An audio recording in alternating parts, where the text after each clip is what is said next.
All right, guys, sorry about that. I was supposed to do 1 through 4. I'll just do 4 through 10 on this one as long as I don't get interrupted. I'll just start here at 4. We're going to find the measures of angles 1 and 2. So let's do that on a sketch here. And we've got angle 1 is going to be the same as 110. Angle 2 and 110 together have to add up to 180. So these two together have to make 180 degrees because one's obtuse and one's acute. Remember, you got two choices. They're either going to equal or they're going to add up to 180. So these two equaled 110, and the other two are going to add up to 180. So angle 2 has to be 70. So angle 1 is 110, angle 2 is 70. Let's go ahead and put that in. Angle 1, sorry. Let's put that in right. 110, angle 2 is 70. Okay, that moves us to number 5. Find the value of x. All right, so let's check that one out on a little screenshot here. Okay, so either of these two are going to equal or they're going to add up to 180. So let's check it out. This one looks obtuse. This one looks acute. One is bigger than 90. One is less than 90. We got to make these add up to 180. They cannot equal each other. One would be more than 90. The other one would be less than 90. There's no way they can equal. So they have to add up to 180 degrees. So we're combining our like terms and getting 72.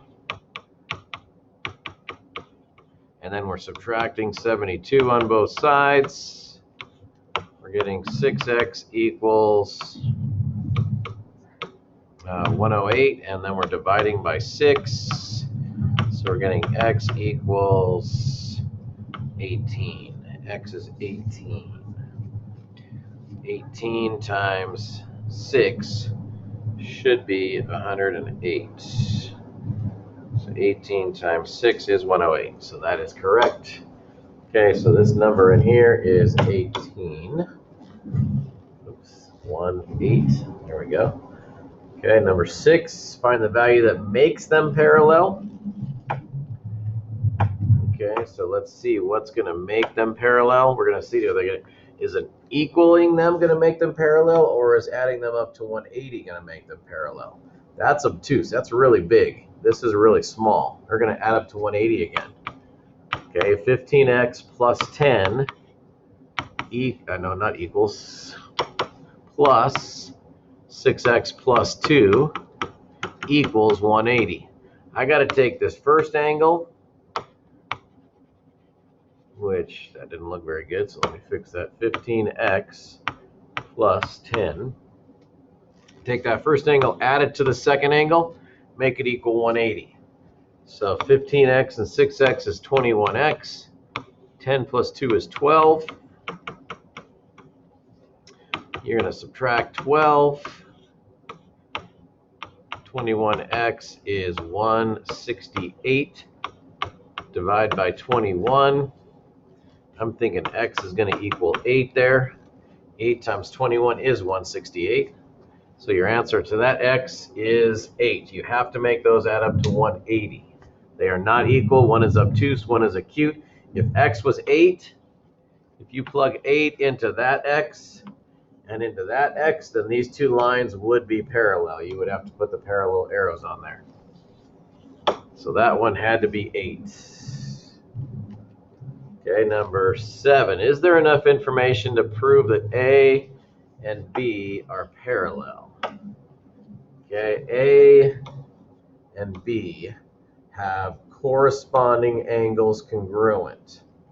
If corresponding angles are congruent, then the lines definitely are parallel. Yes, you could say that A is definitely parallel to B because your corresponding angles are congruent. So that last one, corresponding angle converse, says that if corresponding angles are congruent, then the lines are parallel. So yes, A and B are parallel.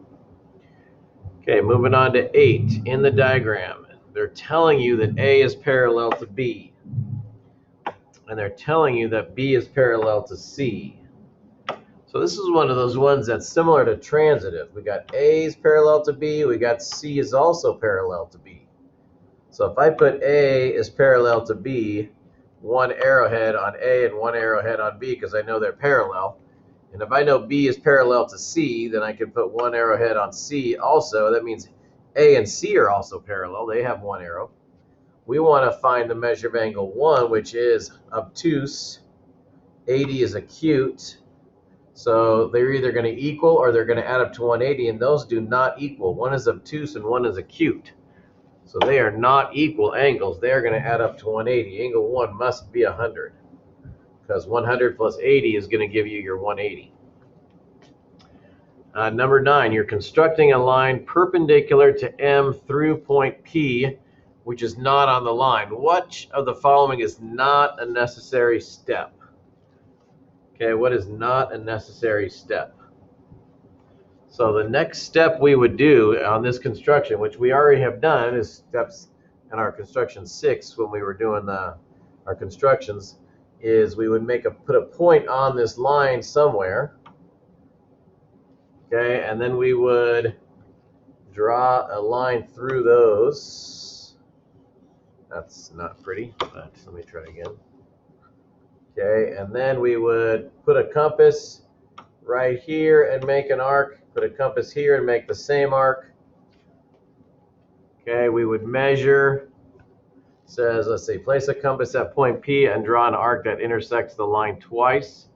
Label the intersection A and B. Oh, you know what? I'm mistaken. I was thinking parallel. Okay, so let's go back. We're going to have to do perpendicular.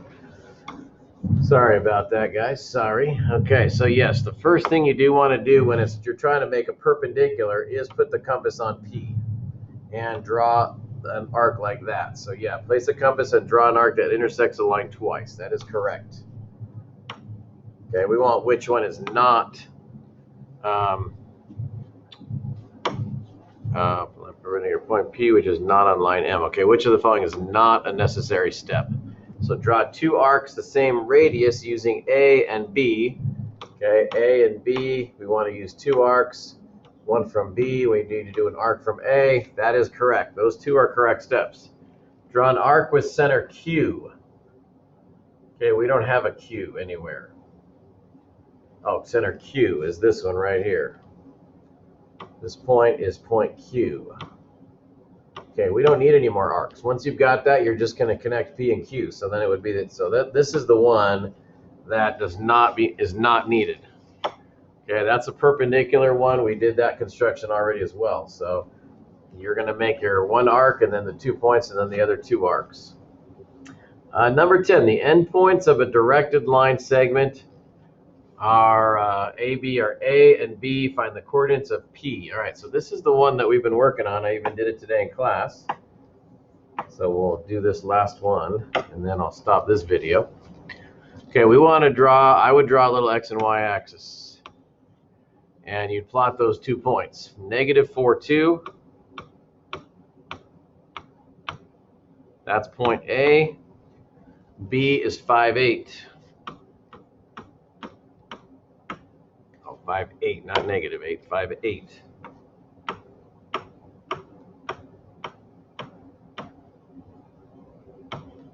Okay, and we're going from A to B. From A to B. Okay, that means we want a 1 to 5 ratio, so we need 6 pieces. Because 1 plus 5 is 6 there. So I need to find my slope first. So let me change colors to red and we'll count my slope. I was up 2 and I'm going up to 8, so I'm going up 1, 2, 3, 4, 5, 6 up. And I'm at -4 going over to 5. So 1, 2, 3, 4, 5, 6, 7, 8, 9 over. So 6 up and 9 over. If I wanted to do the subtractions, I could. It would be 8 minus 2. For the y minus y, and it would be 5 minus -4, which is going to be 5 plus 4.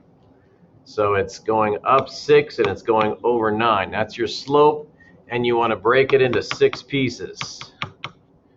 So you're going to go up 1 and over 1.3 approximately. 9 divided by 6. Let me make sure. 9 divided by 6.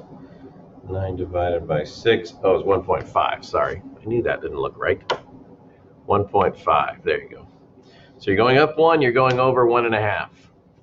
So up 1 over 1.5 would put us on the line here. Okay, and that's it.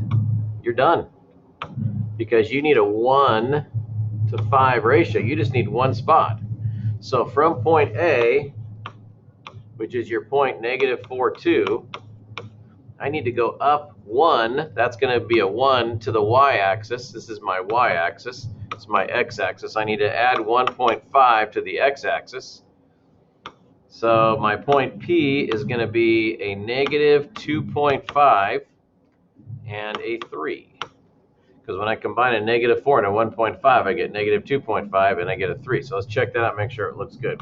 1, 2.5, and up 1, 2, 3. Boom, right on the spot. So it's -2.5, comma 3. -2.5, comma 3. So that's the point I put in here. -2.5, comma 3. Make sure I put in the last one I did. Okay, good.